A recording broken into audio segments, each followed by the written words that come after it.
Inilah yang berbahaya bagi bangsa.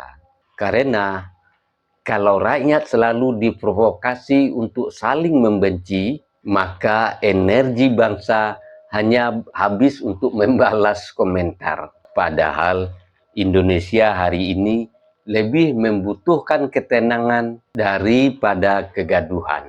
Dan yang menarik lagi, saat Pak Jokowi dimintai tanggapan tentang omongan Dasko tersebut, beliau justru santai. Bahkan Pak Jokowi berkata, kalau ada pilihan hidup sehat atau hidup Jokowi, saya pilih hidup saya pilih hidup sehat. Jawaban yang sederhana tapi menampar banyak orang.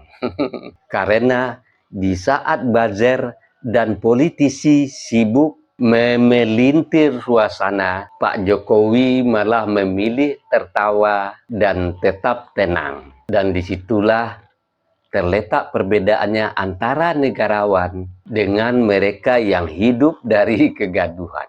Hari ini rakyat harus mulai sadar, jangan mudah dipancing oleh potongan video. Jangan mudah diprovokasi oleh narasi yang memecah belah. Karena bisa jadi yang sedang dimainkan bukan